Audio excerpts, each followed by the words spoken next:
بنیادی طور پہ جس حصے کو میں کور کروں وہ آج کی پریس کانفرنس کے اندر ایک بڑا حصہ اس کا جو تھا وہ اس سے تعلق رکھتا تھا کہ اداروں کا کیا کردار ہے، عمران خان اور تحریک انصاف اداروں کے بارے میں، اداروں کی لیڈرشپ کے بارے میں کیا کہتے ہیں اور اداروں کا رول کیا ہونا چاہیے، اور اس کے علاوہ کچھ اور باتیں جن کا ذکر کیا گیا کہ کی گئی تھیں ان کے اوپر میں کامنٹ کرنا چاہوں گا۔ سب سے پہلے تو عمران خان کی بات کرتے ہیں کہ وہ ان کے ذہن میں فوج کا کیا کردار ہے اور فوج کی کیا اہمیت ہے اور وہ کیا سمجھتے ہیں فوج کے بارے میں۔ یہ ایک دفعہ نہیں،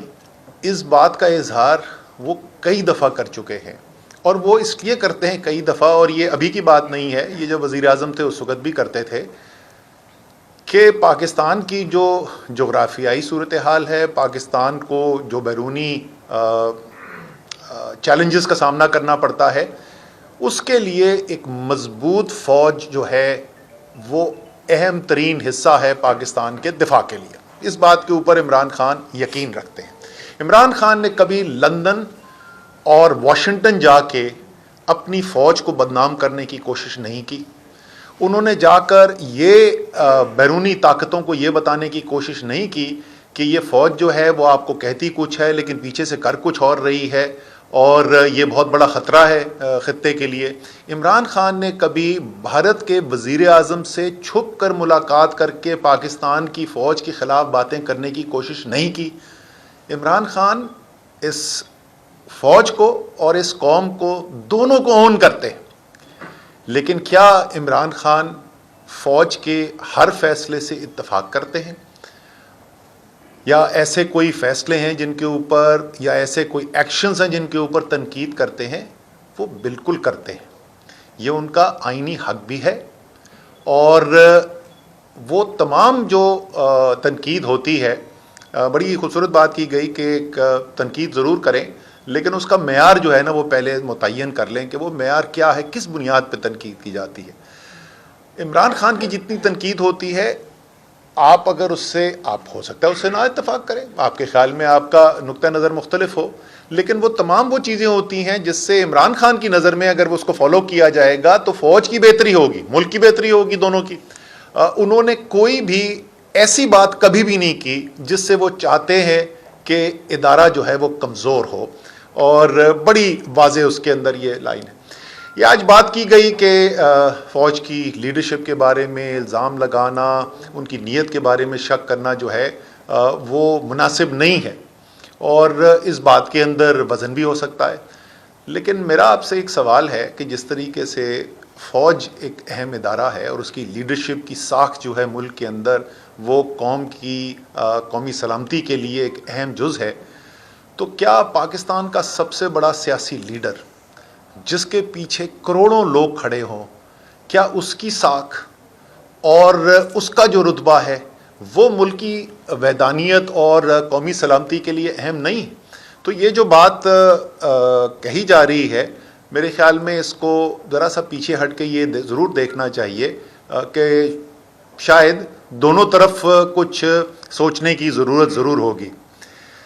اس بات کا ذکر کیا گیا کہ آرمی چیف کے ساتھ ملاقاتیں ہوئیں، وہ کیوں ہوئیں، اور ساتھ ساتھ یہ بھی بات کی گئی کہ فوج اپنے آئینی کردار کے اندر رہنا چاہتی ہے۔ یہ بہت اچھی بات ہے اور ملک کے لیے بڑی اچھی خبر ہے کہ فوج نے فیصلہ کیا کہ وہ اپنے آئینی کردار کے اندر رہنا چاہتے ہیں۔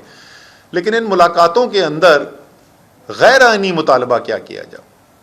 جو مطالبہ ہے وہ ساری قوم کے سامنے ایک دفعہ نہیں 1000 دفعہ عمران خان دہرا چکے ہیں، تحریک انصاف کی لیڈرشپ دہرا چکی ہے۔ ہمارے خیال میں پاکستان میں جو شدید ترین سیاسی بحران ہے، جو عدم اعتماد کی تحریک آنے کے بعد ملک میں آیا ہے، اس سے جو معاشی بحران پیدا ہوا ہے، جو پاکستان کی تاریخ کا شاید سب سے زیادہ خطرناک معاشی بحران ہے، جو سماجی بحران اب ملک کے اندر پھیلنا شروع ہو رہا ہے، اس کا حل سوائے نئے الیکشن کے کچھ نہیں ہے۔ اس کے لیے ایک ادارے کو کہنا جس کا ایک بہت زیادہ اثر ہے، اس میں تو کوئی آپ نے ضرور فیصلہ کیا کہ اب آپ سیاست کے اندر مداخلت نہیں کرنا چاہتے، لیکن اس میں تو کوئی دو رائے نہیں نا کہ آپ ایک بہت زیادہ اثر رکھتے ہیں سیاسی نظام کے اوپر اثر رکھتے ہیں. تو آپ سے یہ کہنا کہ آپ اپنا اثر و رسوخ استعمال کریں تاکہ پاکستان اس سیاسی بحران سے نکل سکے، یہ آپ کو اس سے یہ تو ہو سکتا ہے کہ اتفاق نہ ہو، لیکن یہ غیر آئینی کسی طریقے سے بھی نہیں ہے. اور آج جو وہاں بند کمرے میں ہو رہی ہے وہ ایسی نہیں ہے جو عمران خان جو ہیں وہ جلسوں کے اندر، پریس کانفرنسز کے اندر ٹی وی پر بیٹھ کر نہ کرتے ہوں. فوج اور قوم کا جو رشتہ ہے اس کے اوپر بھی بات کی گئی، اور میرے خیال میں یہ جو اہم ترین باتیں آج کی گئی ان میں سے ایک یہ تھی. بالکل صحیح کہا گیا کہ قومی سلامتی صرف فوج خود نہیں اس کی ذمہ دار ہو سکتی جب تک قوم نہ ساتھ کھڑی ہو. اور میں یہ بھی کہوں گا کہ اگر کچھ پریشانی نظر آ رہی ہے، اگر کچھ ایسی چیزیں ہو رہی ہیں جس کی وجہ سے فکر مند ہو رہے ہیں، تو یہ لمحہ فکریہ سب کے لیے ہے. فوج کے ادارے کی ایک اچھی چیز ہے، اس کے اندر ایک خود احتسابی کا نظام ہے، لوگ کھل کے بات کرتے ہیں، تنقید کرتے ہیں، اس کے بعد جو فیصلہ کرتا ہے باس اس کے اوپر عمل ہوتا ہے. لیکن یہ بات ضرور ہوتی ہے، ذرا سا اس کے اوپر سوچ بچار ضرور ہونا چاہیے کہ یہ کیا وجہ ہے کہ یہ صورتحال پیدا ہو رہی ہے. اور وہ تمام لوگ جو پاکستان کے محب وطن ہیں، جنہوں نے فوج کے کردار کا دفاع کیا ہے، جو ایک ایسے پاکستان میں یقین رکھتے ہیں جو آزاد ملک ہو، جو کسی بیرونی طاقت کے سامنے نہ جھکے، جو بیرونی جو پاکستان کے خلاف سازشیں ہوتی ہیں اس میں فورتھ جنریشن وارفیئر کے اندر پاکستان کا دفاع کرتا ہے، پاکستان کے اداروں کے ساتھ کھڑا ہو کے پاکستان کا دفاع کرتا ہے، وہ سوال کیوں پوچھ رہے ہیں؟ میرے خیال میں اس کے اوپر سوچ بچار کی ضرورت ضرور ہے، اور یہ بہت اہم ضرورت ہے. شاید جب آپ اس پہ سوچ بچار کریں گے تو شاید آپ کو نظر آئے اس کے اندر کہ کچھ غلطیاں جو ہیں وہ اداروں سے بھی شاید ہوئی ہوں، معاملات کو ہینڈل کرنے کی، جس طریقے سے چیزیں ہوئی ہیں ان کا رد عمل کرنے کے لیے، اور اس کے اندر آگے بہتری آ سکے. پھر یہ بات کی گئی کہ وزیر اعظم سے جس وقت بات کی گئی، انہوں نے نام نہیں لیا وزیر اعظم کا، لیکن ظاہر ہے وزیر اعظم عمران خان کی بات ہو رہی تھی کہ ان سے جب پوچھا گیا سب سے اہم چیز کیا ہے، تو ڈی جی آئی جو ہیں انہوں نے کہا کہ جی ان کی نظر میں معیشت سب سے اہم چیز ہے. لیکن عمران خان صاحب نے، وزیر اعظم اس وقت کے جو تھا، انہوں نے کہا کہ اپوزیشن جو ہے وہ کیا کہہ رہے تھے، وہ اپوزیشن برائے اپوزیشن کو نہیں کہہ رہے، وہ 26 سال انہوں نے سیاست کی ہے اور ان کا یقین ہے، اور دنیا کا انٹرنیشنل لٹریچر اس بات کو سپورٹ کرتا ہے کہ جب تک قانون کی حکمرانی نہ ہو، رول آف لا نہ ہو، کرپشن کے اوپر قابو پانے کی کوششیں نہ ہوں تو ملک ترقی نہیں کرتے. ان کا یقین ہے کہ جب تک اس ملک کے اندر تمام پاکستانیوں کے لیے ایک قانون نہیں ہوگا اور قانون کی حکمرانی نہیں ہوگی، اور خاص طور پہ طاقتور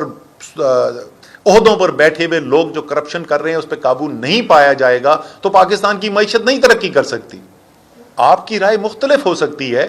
لیکن مجھے سمجھ میں نہیں آئی کہ یہ بات کرنے سے کیا اندیا دیا جا رہا تھا. اس میں تو کوئی خبر نہیں ہے لوگوں کے لیے. جو پاکستان کی سیاست جانتا ہے اس کو پتا ہے کہ عمران خان یہ بات کرتے رہے ہیں. آخری دو باتیں جو میں کرنا چاہتا ہوں اس میں سے ایک یہ ہے کہ یہ بھی کہا گیا اور بالکل درست کہا گیا کہ پاکستان نفرتوں کی وجہ سے ٹوٹا تھا. یہ بالکل درست ہے، لیکن کیا یہ سوچا گیا کہ یہ نفرتیں پیدا کیوں ہوئی تھیں؟ کیوں پاکستان دو لخت ہوا؟ وہ نفرتیں کیوں شدید نہج تک پہنچی جہاں ملک کی آدھی سے زیادہ آبادی نے علیحدگی اختیار کرنے کا فیصلہ کیا؟ ہاں اس کے اندر بیرونی سازش بھی تھی، بھارت کا بھی کردار تھا، باقی طاقتوں نے پاکستان کے خلاف جو ہے وہ بہت بڑی سازش کی، لیکن اس میں تو کوئی شک نہیں نا، جیسے انہوں نے کہا بالکل ٹھیک کہا کہ یہ نفرتوں کی وجہ سے ٹوٹا تھا. یہ اس لیے ہوا تھا کہ پاکستان کے عوام کی خواہشات پر عمل نہیں کیا گیا، پاکستان کے عوام کی اکثریت کی رائے کو کچلنے کی کوشش کی گئی. فیصلے جو ہیں وہ بجائے کہ جمہوریت کی بنیاد پر ہوتے، وہ طاقت کی بنیاد پہ کرنے کی کوشش کی گئی. اسی لیے نفرتوں نے جنم دیا، اور یہ بہت اہم بات ہے. مجھے بڑی خوشی ہوئی کہ اس بات کو آج کیا گیا ہے، اور آج جو ہم صورتحال دیکھ رہے ہیں اس میں ہمیں اس کے اوپر غور کرنا چاہیے. جب تک پاکستان کے اندر عوام اور ریاستی نظام کے اندر ایک اعتماد کی فضا ہے تو انشاءاللہ تعالی پاکستان کو کوئی ٹھیس نہیں پہنچا سکتا. جتنی مرضی دشمن کوشش کر لیں, یہ بڑا تگڑا ملک ہے, بڑی تگڑی عوام ہے, اس کی تگڑی فوج ہے, اس کو انشاءاللہ کچھ نہیں ہو سکتا. ایک واحد چیز جو خرابی پیدا کر سکتی ہے, جو کمزوری پیدا کر سکتی ہے, وہ یہ کہ عوام کو نظر آئے کہ ان کی رائے جو ہے وہ پاکستان کے فیصلے نہیں کر رہی, بلکہ فیصلے جو ہیں وہ کوئی اور کر رہا ہے, بیرونی طاقتیں کر رہی ہیں, وہ طاقت کی بنیاد پہ ہو رہی ہیں. تو یہ آج کی جو باتیں کی گئی اس میں سے ایک بہت اہم بات یہ تھی. آخری بات جس پہ شاید انہوں نے ختم کیا وہ بڑی خوش آئند بات تھی, اور وہ یہ تھی کہ انہوں نے کہا کہ ہمیں لانگ مارچ پر کوئی اعتراض نہیں, یہ آئینی حق ہے, پاکستان کے عوام کا آئینی حق ہے, یہ آئین کے اندر لکھا ہوا ہے. اور جیسا کہ خواہش کا اظہار بھی کیا گیا اور اس پہ کہا ہے کہ پریشر کے باوجود ادارے کا فیصلہ یہ ہے کہ اس نے اپنے آئینی کردار کے اندر رہنا ہے, تو یہ بالکل بہت اچھی بات ہے. اور اسی طریقے سے اسی آئین کے اندر یہ بھی لکھا ہوا ہے کہ عوام کا حق ہے کہ وہ اپنا احتجاج کریں, پرامن طریقے سے کریں, آئین کے اندر رہتے ہوئے, قانون کے اندر رہتے ہوئے یہ احتجاج کیا جائے. اور یہ احتجاج کرنے پاکستان کی قوم اسلام آباد آ رہی ہے, عمران خان کی قیادت کے اندر آ رہی ہے. آپ کی لا اینڈ آرڈر کی پروٹیکشن جو ہے, ریڈ زون کی خاص طور کے اوپر پروٹیکشن جو ہے, اس میں کوئی ہمیں دو رائے نہیں ہے, ضرور پروٹیکشن کی جائے. لیکن یہ خبر جو ہے, امید ہے کہ یہ رانا ثناءاللہ بھی سن رہے تھے اور یہ پی ڈی ایم کی حکومت بھی سن رہی تھی. اب یہ پاکستان آئین کے اندر بھی لکھا ہوا ہے, یہ پاکستان کی بہت بھاری اکثریت کی رائے بھی ہے, اور یہ پاکستان کے افواج پاکستان کے اور پاکستان کے اداروں کی رائے بھی ہے, جس کو آج پھر دہرایا گیا ہے کہ لانگ مارچ پرامن کرنے کا حق پاکستان کے عوام کو موجود ہے. اور امید ہے کہ حکومت کے جو بھی فیصلے ہوں گے اب اسی آئینی حق کے مطابق